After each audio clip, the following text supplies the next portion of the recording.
Share my screen.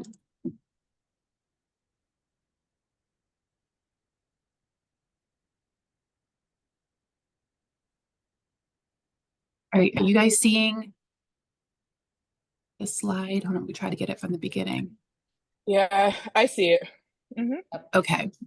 All right, so I'm going to open up the webinar now, and we'll start seeing some people come in.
Good evening, everyone. Thank you all for attending. We're going to get started in a couple of minutes. Just wanted to give everybody time to log on to their computers. So we'll get started around 7:05, okay?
All right, I think we can go ahead and get started. Good evening, everyone.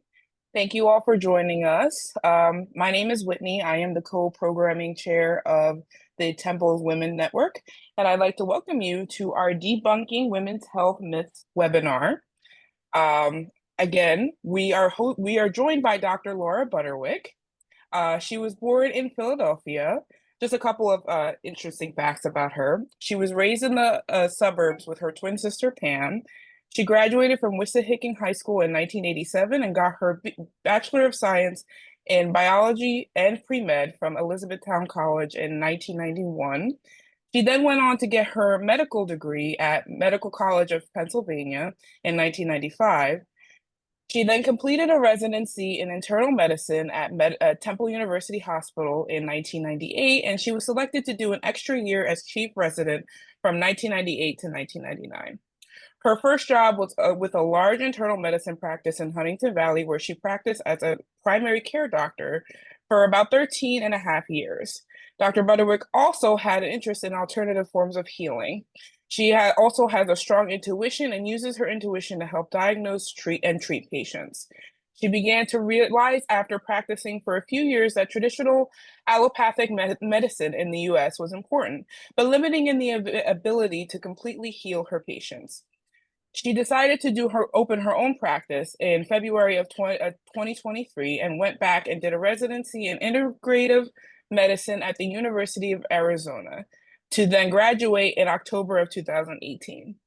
She currently owns her own yoga meditation studio. She is working on expanding her integrative practice and still works full time as a primary care doctor. Dr. Broderick is board certified in internal medicine and integrative medicine, and she is married and has two daughters, ages 23 and 20. Dr. Butterwick, thank you so much for joining us. Thank you so much for having me. Of course, of course. So we're going to get started with a couple questions.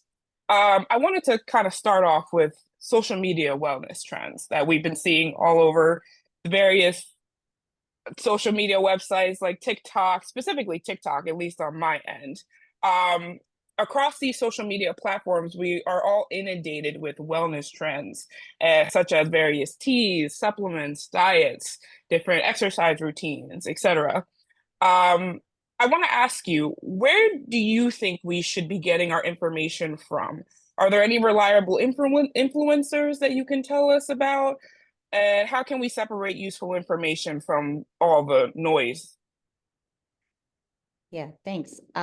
Well, TikTok is tough because there is so much information coming through at a very rapid rate, and a lot of the people that are giving the information do not have necessarily the degrees that they should have in order to talk about the products that they're promoting, and a lot of them are just trying to make money on different herbs and supplements, so it can be tough. Not to say that there aren't some physicians that are also on TikTok, but you have to really check the credentials of who is giving the information. And that when they say they're a doctor, they could be a doctor of neuroscience, and that not that they don't have information about maybe what they're talking about, but that they may not have any clinical experience. So reliable influencers. I mean, I did my training with Andrew Weil. He was who ran my integrative medicine program. So when it comes to herbs, he does have a big influence in the social media world. He has his own website. He is on Instagram, and his information is extremely valuable. He's an MD. He was trained at Harvard, and he way back started integrative medicine back before people even knew what integrative medicine was. So anything on his website that he promotes or anything that he talks about an herb or a tea, he will not promote anything that does not have some sort of scientific background to it, or that he has not personally used himself with patients. So he's a really good resource for those type of things. Any other type of website that is a non-for-profit, like the American Cancer Society, the American Heart Association, those things, if you're specifically looking for areas in cardiac information or cancer, they're all written by doctors, and it's a very, very legitimate site to go to. I get my information from PubMed. If you know how to read studies, and if you are a science, I do a lot that they post any type of study on anything. So if you want to question something, if someone asks me a question or sends me a message through the portal, I will research on PubMed what the research is behind what it is that they're asking me. So that's a really good resource as well. And of course, the CDC, we refer to the CDC website all the time. I know it's changing with the current administration, but anytime someone's traveling, anytime somebody needs to know what vaccines they need to get where they're traveling, or any just recommendations on vaccines. We, as doctors, go to the CDC website to get our medical information. Yes, and I'm very familiar with PubMed, especially in my undergrad days, doing a lot of Yeah. research and everything, and it's a very, very valuable resource. And the gentleman that you mentioned before, they have social media? Do you know their social media handle just for everybody to know? You know what? I don't know that off the top of my head. But Andrew Weil, he's neat. He's around 82 years old, but he is the godfather per se. I'm putting that in quotes of integrative medicine. So I don't know the specifics, but if you Google his name, his website will come up, and he has a page on Instagram and Facebook, and I don't think he has TikTok. I don't think he's hit TikTok yet, but he's hit all the other platforms. Awesome. Right. Great to know. So, say if a patient maybe saw something like a specific type of tea on like TikTok, because they have all these teas everywhere, and they say that it's for hormone balancing. How do you think that I should approach my doctor about, a recommendation that I might have seen on social media, whether it be a tea or an exercise routine? And what should I be specific about it? How should I word it, I guess? Well, I mean, just asking if we have any experience using that product is really, I mean, I would say usually when something's on social media, maybe the first time I hear about it, I do my own research to find out what the information is if I don't have a lot of experience with whatever it is that's being promoted. But then I start getting a lot of questions over and over again because it's hit social media. So most of us have done the research. Maybe if you're the first person to ask us, maybe not, but then all of a sudden the questions start coming in. And so we are very familiar and have had to practice medicine this way because it's really changed from when I started in the 90s with the social media influence. We have to be on top of it. We have to know what people are hearing. We have to know what is out there so that we can be well read up on a lot of the things. And truth be told, a lot of herbals don't have great research, but a lot of our research that we look at is actually from other countries because the United States does not do a lot of research on herbals because it's not really for profit. So I think that we just ask. I have a portal. I don't know how their doctors work, but I have a portal, and people portal me all the time if it's in between their patient visits, and I always give people an answer back, and I try to get back to people within 24 hours if they ask a specific question. That's great. Yes, that's really good that you're very responsive towards your patients, and I'm sure they very much appreciate that. Um, so what do you think is the best way to approach if, say, putting yourself in the patient's side? What do you Yeah, think is the best way to approach a situation where you're feeling unheard by your provider? yeah, that's a tough one. I would say write your questions down very specifically. And when you're in the visit, try to be as direct and specific as possible. I think sometimes what happens is doctors are in a hurry, and I'm blessed because I own my own practice, so I try to give enough time for each patient. But if you're going to a practice that is like burning and churning 30 patients a day, they may only have 5 minutes with you. So try to be as direct as possible because what sometimes happens is I think people feel that if all they need to give you all these details, and we're very trained in differential diagnosis. So and we'll direct a patient into certain questions to try to sway one way or the other, but try to just write your questions down and be as direct as possible. If you feel you're just not being heard after several visits, then it may be time for you to switch providers, because it is a relationship, and to me it's a sacred relationship. It's something that there has to be a good give and take and a good rapport with your doctor, and it may just be the personalities aren't clicking. Yeah, that's very true. And going back to what you said, that doctors being in a hurry, having been working in a doctor's office for quite some time, I do see that they're running in, doing consults in between appointments, running around. So it's definitely nothing personal. It's just that Right. they definitely have a very booked schedule. Yep, Um, absolutely. so how do you feel about finding a doctor that will listen to you and align with your values? Or how do Yeah, you go about doing that actually? I think back, I think about the people that come to me. Majority of the people that come to me through other people that I take care of. So I think if you have friends and family that you all have the same values and you're not sure who to see, ask your friends who they see and what they like about their provider. I mean, you can go online and read reviews. Those are tough though, because they're pretty accurate, but every now and then you'll get somebody that it was their issue and then they blast you on social media. So you have to be careful about what you read on those type of reviews. I think the best way is to ask your friends and family if they see a provider, how do they like that provider? What did that provider listen to you? Um, because I would say, like I said, majority of the people that have come to me over the years came to me through other people that knew me. Every now and then you'll get someone that says, oh, I just Googled you and you got good reviews. But I would say that's not as common. It's usually through other people that know me. That's really, really great and very, very informative. Um, Excuse me if I'm turning my head. I'm just taking Yeah. notes as we talk.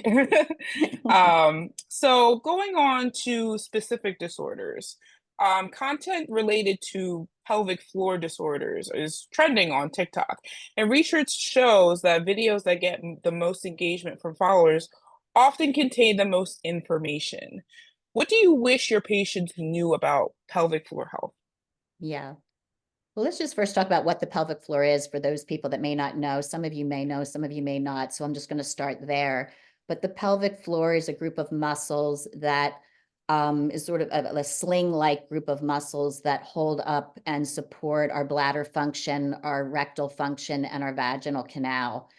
So, there can be just due to age, due to multiple pregnancies, due to obesity, due to menopause, some weakening of these structures, and therefore alter functions of either the bladder, the vaginal canal, or the rectum. So I would say probably as a primary care doctor, the biggest thing I see is urinary incontinence. I would say that's probably the biggest thing that people can come to me for. And there's stress incontinence, which is anything like a cough or a sneeze or laughing, and then there's a leaking of urine due to that pressure from either coughing, sneezing, or laughing. And so that is very, very common. And we have what's called a Kegel exercise. I think most people know what that is, but that is a exercise where you squeeze the muscles down in the pelvic floor. And I would say it's equivalent to if you were in the middle of urinating and I said to you, okay, stop urinating. That muscle that you would use to stop urinating is a Kegel exercise. And if you look at the studies of Kegel exercises that are done on a regular basis, there's a pretty good improvement, anywhere 30–50% improvement of the pelvic floor muscle to help with the stress incontinence and improve your symptoms. So I tell people, if you're driving to work every day, every time you hit a traffic light, start doing Kegel exercises. Or if you're watching TV, every time a commercial comes on, start doing Kegel exercises, just so that they kind of get into a habit of doing it on a regular basis. Things like urge incontinence, which is also known as an overactive bladder, is more seen in the elderly, but we do have it in young people as well. And that's sort of that urge to go, and then you got to go, and you got to run to the bathroom, and sometimes you don't quite make it. And that's a little bit different because the Kegel exercises don't really help with that type of incontinence. And the people may need to go to a more physical therapy there's physical therapists that do pelvic floor exercises, and also help with behavior modification to stretch the time out in between urinating to try to get it so they don't have to go so frequently, because that's the biggest complaint is they keep getting up at night and they keep having to go and they're up 5 times, 6 times at night. And there is medication for urge incontinence and overactive bladder. They're anticholinergics. That biggest side effect is a dry mouth. So they take, medication can take about 6 weeks to start working. And what it does is it reduces the amount of times that you have to go to the bathroom. They're not miracles by any means. More significant things of the pelvic floor would be a true prolapse. And so women will come to me and they'll say, something's coming out of my vagina, and that is a true prolapse of either the bladder or the uterus. You can also have a rectal prolapse as well. And those are a little bit more significant problems with the pelvic floor. I would say do not try to diagnose that yourself. Please go see your doctor if that is happening, just to make sure that is the problem, because a lot of the more significant and more severe prolapses usually need surgery. But if somebody's not a surgical candidate, there are devices like what's called a pessary, which is like a little rubber device that can be inserted into the vaginal canal by the gynecologist, and that will help push the organs back up, and that has to be changed and cleaned on a regular basis. So that can be a temporary treatment also until you're waiting for surgery. One of the more difficult pelvic floor issues is pain. Pain in the pelvic area, and since we're talking more about women's health, is known as vulvodynia, and it's not completely understood what causes that.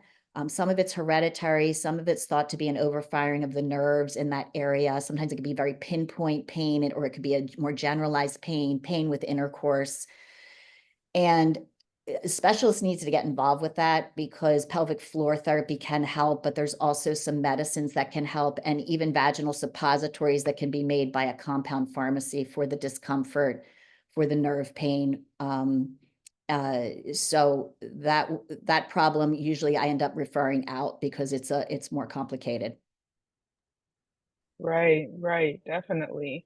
I know you mentioned some issues to kind of be aware of, but are there any other signs that a person should be aware of just to see if anything else is going on, or what would constitute a normal pelvic floor? I know you had mentioned about, stopping during, urination, but is there any other signs that would let somebody know that they have a normal pelvic floor, so that way they're Well, not everything should worrying? be, yeah, so everything should be functioning normally. So you shouldn't have pain. And I mean, every now and then you can have incontinence, if you just didn't quite make it to the bathroom on time, and that's normal, But if it's more of an issue where it's happening on a regular basis and it's interfering with your quality of life, that is more not normal and may need treatment. So, there should never be pain, though. There really shouldn't be pain. I mean, here or there, like if you're really constipated, you might get pain and it's a one-time thing. But any type of pain in the vaginal canal, or any type of like really bad incontinence, or if you feel something coming out, that all should be evaluated by a physician. Yes, definitely. Um, Switching gears a little bit, there's been also a trend of talking about hormone balance, hence the many different hormone teas that we see on throughout social media. Yeah, And one specific hormone that is always talked about is cortisol. yeah.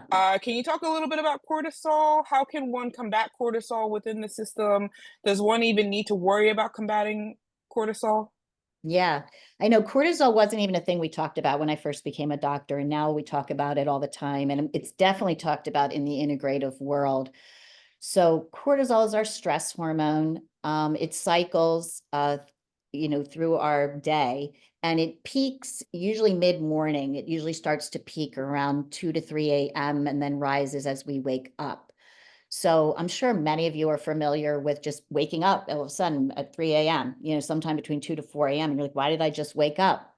And that's probably our stress hormone that's rising. And I do believe that gets worse through menopause, and that gets worse during perimenopause, where we start to have that 3 o'clock awakening.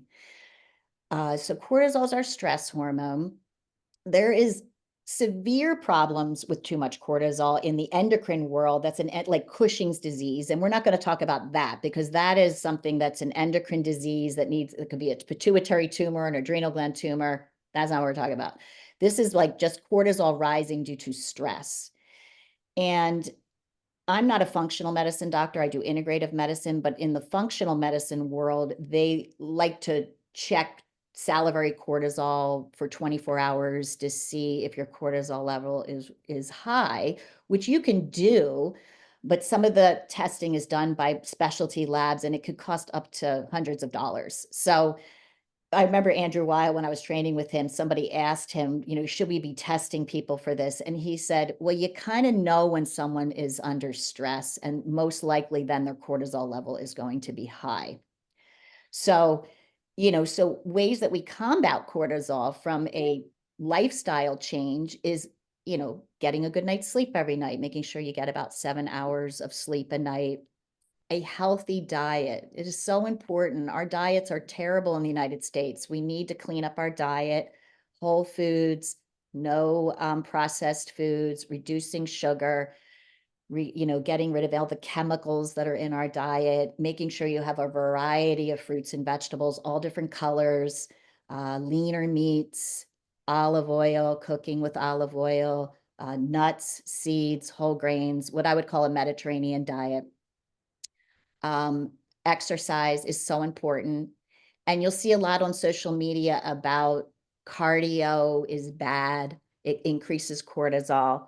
And I would say, I'd add to that it's not bad. You need to do cardio for cardiovascular health. But if you only do cardio, that may not bring down your cortisol. So I would mix it in with exercises like yoga, Tai Chi, Pilates. There's a lot of breathing in these exercises, and breath work brings down our sympathetic nervous system. And so this is really important to bring down cortisol, and you should be doing it on a regular basis. Set a schedule. I'm going to do yoga Tuesday night. I'm going to do Tai Chi on Friday. I'm going to do my cardio on Saturday or whatever. Like try to make it a cross training type of thing. And then drinking lots of water, reducing caffeine, reducing alcohol, and then having fun. Sometimes we don't have as much fun as we should. We're all stressed out, working all the time, taking care of our kids or or taking care of our elderly parents, whatever it is that you have. And we need to make sure we're taking time to do the things that we love and to laugh and to have a good time. That's important. So that's how we bring down cortisol. If you ask me what herbs bring down cortisol, I would say probably the most studied, and none of these herbs are studied that well, is ashwagandha. And I'm sure many of you have heard of ashwagandha, but that's an adaptogen. And so it helps us adapt to our environment better. And so ashwagandha is an herb that I would recommend if you're specifically talking about cortisol. So it's an all encompassing thing. Like if you're stressed out, you hate your husband, you're working 100 hours a week, you're eating McDonald's, and you just take ashwagandha, that's probably not going to do too much, right? So you need to do it all. Definitely. Yes, yes. Do you test usually at your practice because I know endocrinologists are usually the ones that, focus I on do. Yeah, I hormones. will send people for cortisol levels if they want to know. If you have insurance, they'll at least do an AM cortisol, and that can be helpful because if it's something like Cushing's disease, it's really high. But if it's just mildly elevated, then what I'll do is I'll follow it with a 24-hour urinary cortisol. And if that's normal, then that suggests it's stress related and it's not like a true endocrine problem. The salivary cortisol, I don't order as much because it's really expensive and I just don't want to put people out that kind of money. But I will do an AM cortisol. That's usually covered by insurance. Awesome. Very good to know. Mm. You mentioned about perimenopause and Yeah. menopause a little bit Mhm. earlier. And we're all fairly familiar with the idea that after 50, you're going to go through menopause and you'll get hot flashes and, different changes in the body. But perimenopause seems to have entered the chat recently, and Mhm. more people are talking about this stage of life. Is it a myth, or reality that women in their 40s are going to be not be sleeping as well, experiencing a lower libido, and struggling with brain fog due to perimenopause. No, it's definitely real. It's not a myth. Perimenopause can start, and everybody's different. It's depending on genetics, but it can start sometimes 10 years before you actually go through menopause. So, menopause, the true definition of menopause is no period for 1 year. So, there is a lot of years before that where periods sometimes become more frequent before they become less frequent. Hot flashes can start as hormones go in and out of range before they finally, after menopause, are completely, the hormones, the estrogen's low, the FSH goes up.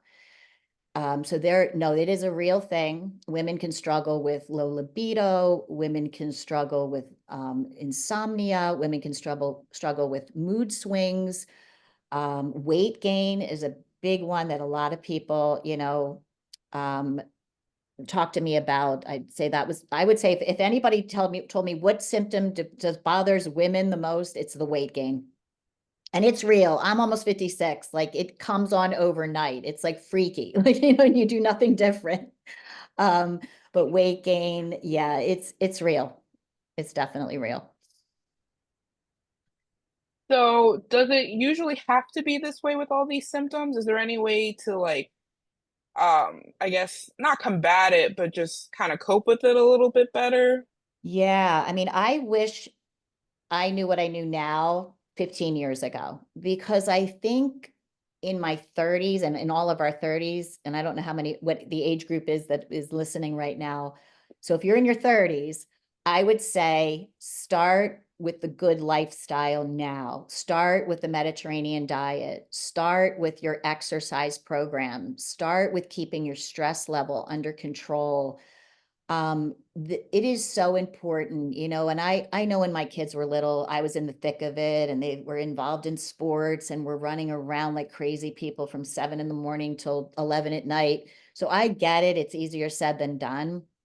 But I think if you start early, really taking care of yourself, then but it's never too late. It's never too late. Like even if you didn't do that and you're in the midst of perimenopause, it's never too late to start taking care of yourself. So no, I don't think it has to be that way.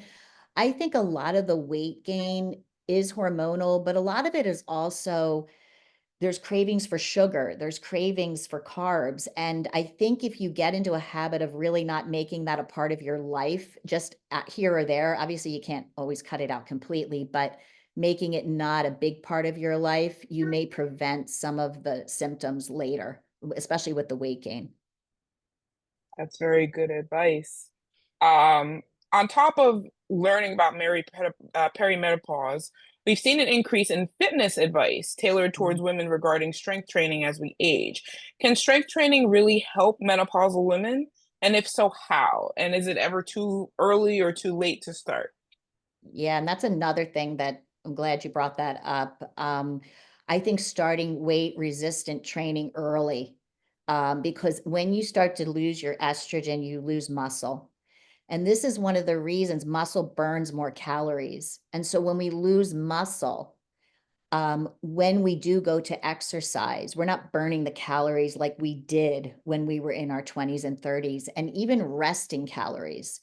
So when you have muscle, you have some resting, burning calories just sitting here doing nothing. But when you lose your muscle, your resting calories are really very low. And that is also probably a big contributor to weight gain. So I think it's important. It's definitely, and again, it hasn't been studied per se, but it makes total sense. And people that do lift weights and do resistant training find it a lot easier to maintain their weight and control their weight during this time. That's really good to know. Yes. Um, I know I do strength training 3 times a week. Do you think that there's like a correlation with the frequency of how much you should do it, or? Yeah, they say 2 to 3 times a week. I think that's great that you do that. Absolutely. Okay, that's good to know. I guess we're gonna go back to the past for a little bit. COVID-19. Hmm. I believe the anniversary was recently. I don't know if it was today or yesterday. But during COVID-19, it seemed like everyone on social media was bringing a or being diagnosed with ADHD, autism, and other late diagnoses. Yeah. What do you make of the rise of this occurrence? Is this like a coincidence, do you think? I think it's just because it's out there more. People are more aware of the diagnosis because of social media. I also think that one of the things that happened during COVID-19 is we all started doing televisits, which that wasn't a thing prior to COVID-19. And so people had easier access to psychiatrists and they were being diagnosed with ADHD and ADD because they could do a televisit. They didn't have to wait for the appointment. And there was a shortage in ADHD medications that we couldn't even get them for, gosh, that went on for over a year post-COVID where we could hardly get them. And what they were saying in the literature was it was because of the easier access to get the medicines through televisits. And so there became a shortage. Um, so I think it's more just like being more aware, like it's out there. Um, I think ADHD has always been out there. I think back in the day, the only people that got diagnosed were people that were very severe.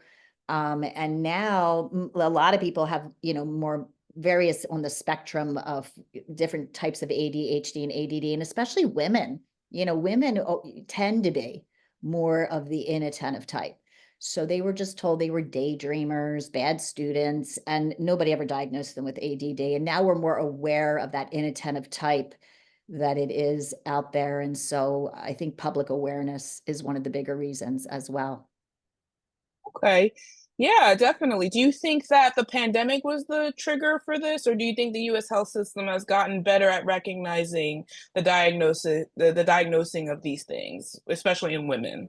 Yeah, I think they're just gotten better at diagnosing it. And I think the access to a lot of these, psychiatrists online has made it more aware.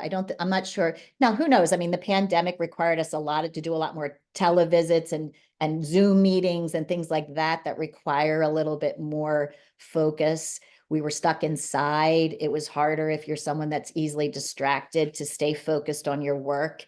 So I think maybe that had something to do with people like realizing, hey, maybe I do have a problem with focusing, Yeah, Um, but but it does seem like it's more on the rise. And but I do have to say, like, I think there's other, like, you want to make sure that you really get tested because I've had people that thought they had ADD and they really just were depressed because they couldn't focus because they were depressed. So there are other reasons to not be able to focus, and you want to make sure that you get the proper diagnosis. So because the treatment is in most cases amphetamines, and you don't want to be on an amphetamine if you don't have to be on an amphetamine. definitely. You Mhm. definitely do not want to be on that if you Mhm. don't have to. Right. Um, yeah, so for some of us, the content is so relatable, like it's a video that was just made for us. Yeah. How do you think we would know when the relatable aspects are because of the shared human experience versus that a trait of a specific diagnosis? And when should people consider seeking a professional diagnosis? Yeah. I think they should always seek a professional diagnosis. That's my opinion. I mean, because I think a lot of these algorithms are made to cater towards a certain type of person, and they're trying to bombard you with the media, constant content over and over and over again, that you can even convince yourself that you might have something that you don't have.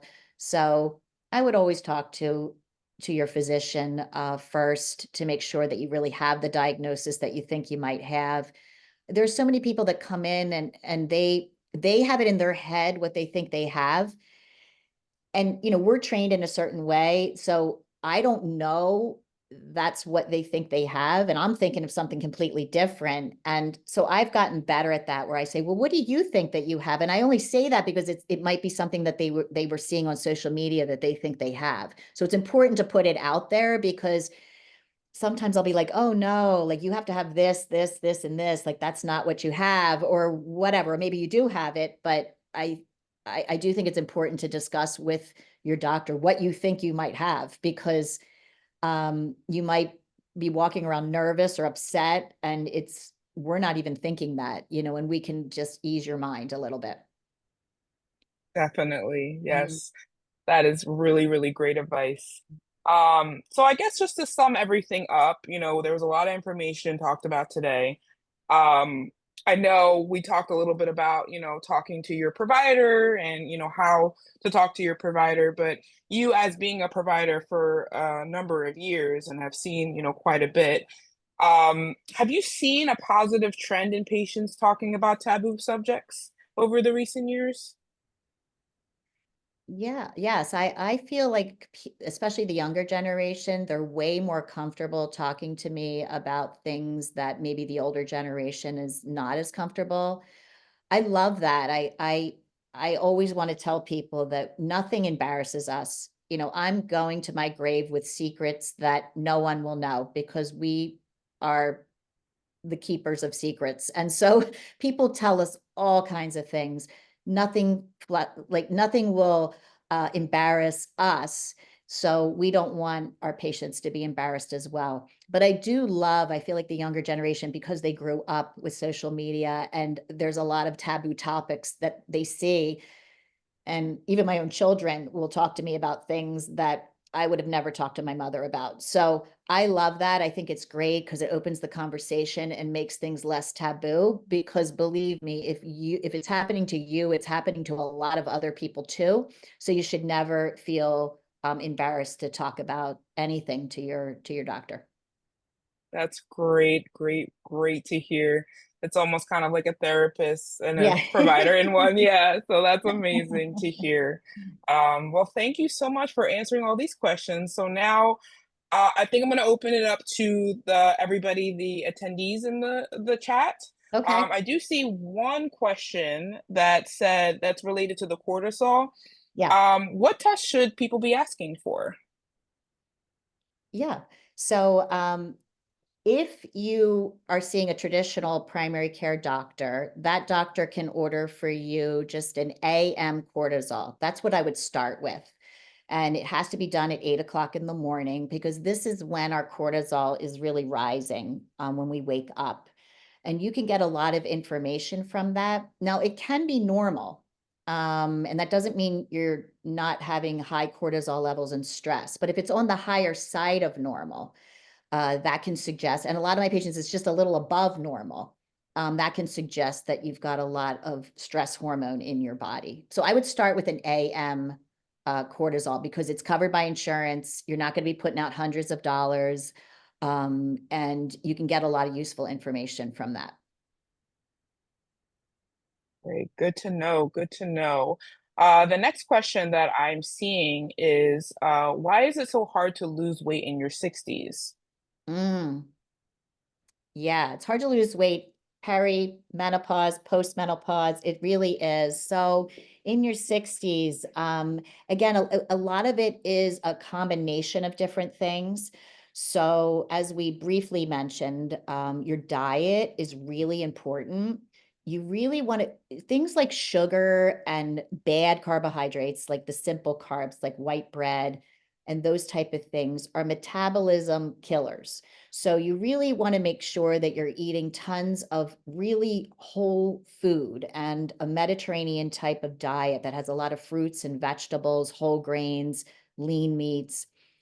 And then also what we talked about stress also being a metabolism killer. So the things that we talked about in reducing the stress in your life can bring those cortisol levels down to help you lose weight. And the third thing was the weight bearing exercises, the weight resistant exercises and exercising to build muscle. Because when you get into your 60s, you lose a lot of muscle and then you don't burn many calories. So it really, like you'll see a lot of stuff talk about it's not calories, it is calories. It really is calories, but you want healthy calories and you want to make also sure that you are in a slight calorie deficit to lose weight. Because if you're just calories in, calories out, you'll maintain your weight and you're not going to do too much. So you want to exercise, you want to strength, resistant training, and you want to eat clean and you want to make sure you're in a calorie deficit and you want to make sure you're reducing your stress. And and the reason it's so difficult is because you've lost muscle mass, you've probably had potentially stress in your life. The diet isn't as clean as it should be. And it's never too late, but you can lose weight. Good advice. Good advice. The next question that I see is that sometimes I'll feel a little pain plus pressure when urinating the morning after sex. I've only been sexually active for less than 2 years. My GYN wasn't concerned about it because it happens rarely. I saw online that it could be an untreated yeast infection, but my physician isn't concerned about that possibility. Who or what should I do now? Mm.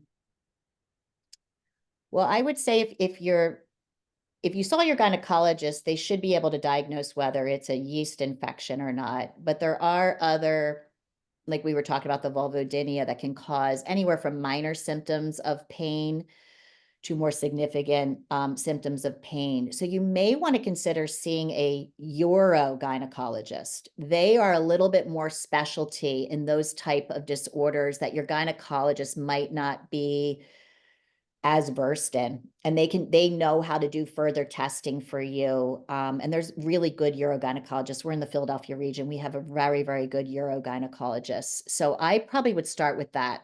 I would start with making an appointment with a urogynecologist and getting further testing. All right. So the next question reads, why does it seem like all the symptoms are the same for different issues? How can Mm. we narrow down which specialist to contact? That's a very great question. Yeah, it's probably because it's true. It's all stemming from the same thing, you know? Um, I'm a big proponent of diet. I think the American diet is just so filled with chemicals, as we said, so filled with sugar, so filled with processed foods. And if you go, I don't know if any of you have watched that Netflix series called Blue Zone, but it talks about different areas in the world where people are, low rates of diabetes, low rates of dementia, and live well above 100. And the commonality of all of these places is they eat really clean whole food. They walk all the time. They're very, very active. They have a sense of community. They have a sense of spirituality, and they all take care of each other. And they did a study in Harvard that looked at what is the biggest predictor of living to above 90 or 100. And people were saying, oh, it's like if you're not a diabetic, you don't have heart disease, and you didn't smoke, and you didn't drink, and it was none of those things. It was sense of community and not being lonely. So I think as providers, it is sometimes all the same thing, because it's like we're not eating right, we're not exercising, we're not taking care of our mental health. I one of the areas in integrated medicine I focus so much on is I run my own meditation class on Sundays, and it's gotten quite popular. I was joking with everybody last week. I'm like, I think I need to take this globally, because people just are so stressed and they're not managing their stress properly.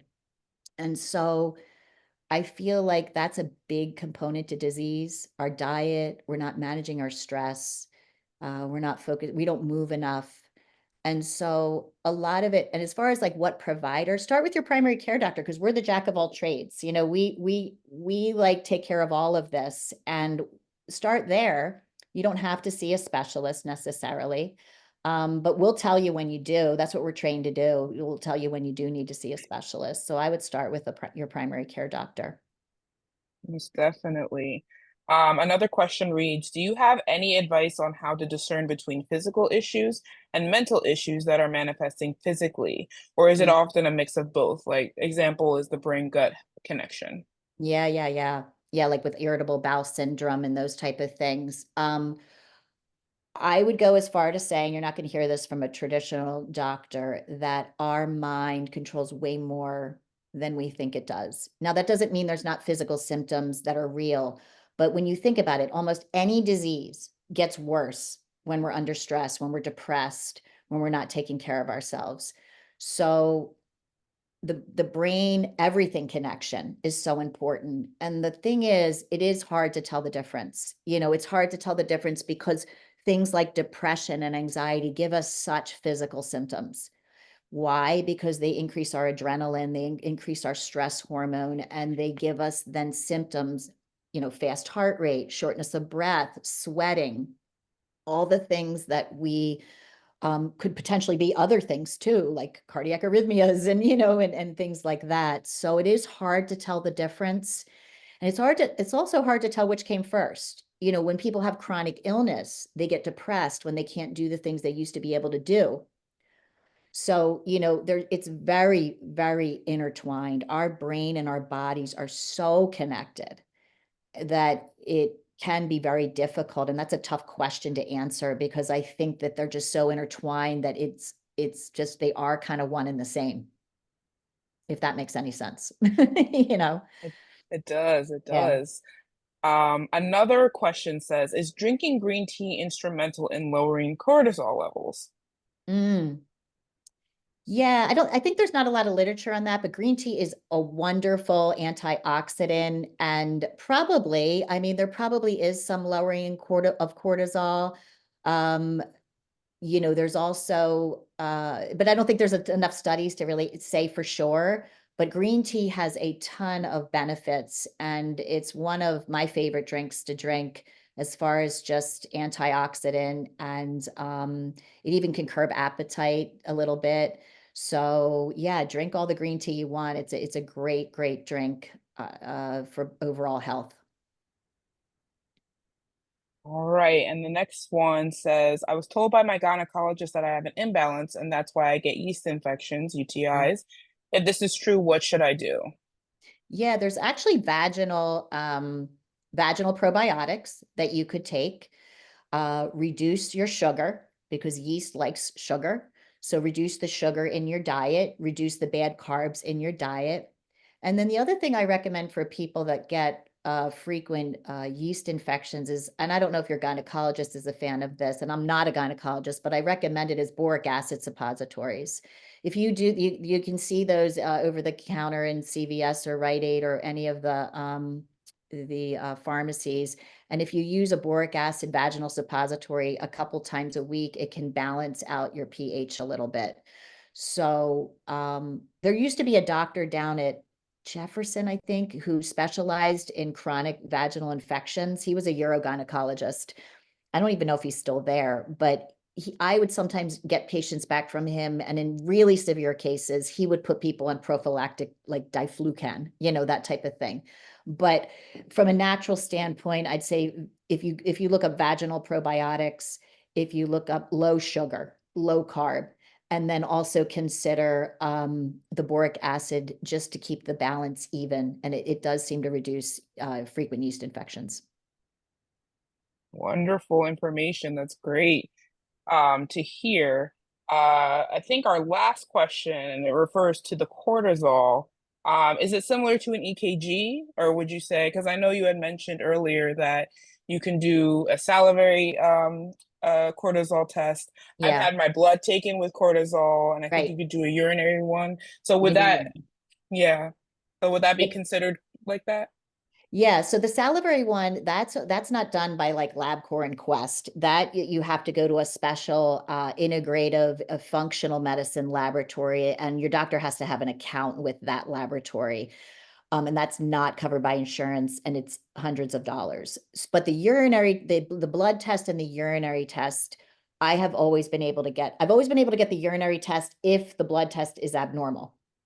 Because what I'm also trying to rule out is that it's not Cushing's disease. Like I want to make sure it's not a true, really bad endocrine problem.